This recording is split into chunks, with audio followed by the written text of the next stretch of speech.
రాయవనని చెప్పాలైనా, చేపను అడిగితే దేవుని బిడ్డల పామునివ్వనని చెప్పాలైనా, ఆయన ఎంతో నిశ్చయముగా నేను అడిగి ప్రతి వారికి పరిశుద్ధాత్మ నేను ఇస్తానని చెప్పాలైనా.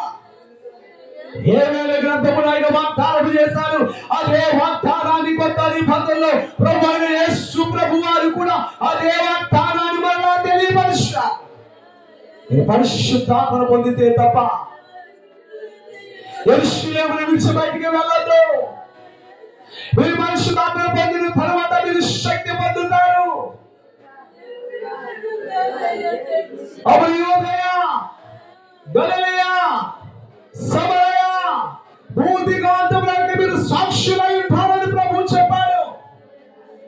పరిశుద్ధాత్ముడు చాలా అవసరమైన వాడు. మనకి క్రైస్తవ జీవితానికి పరిశుద్ధాత్ముడు చాలా అవసరమైన వాడు.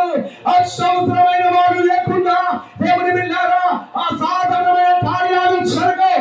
అసాధారణమైన కార్యాలు జరగాలంటే ఓ మన క్రైస్తవ జీవితానికి, ఓ మన క్రైస్తవ భక్తికి ఓ భావమైన వాడు పరిశుద్ధాత్మ దేవుడు. ఆయన అసాధారణమైన శక్తి కలిగిన వాడు కనుక, ఆయన మనలో ఉంటే కనుక అసాధారణమైన కార్యాలు మన జీవితాల్లో జరుగుతాయి.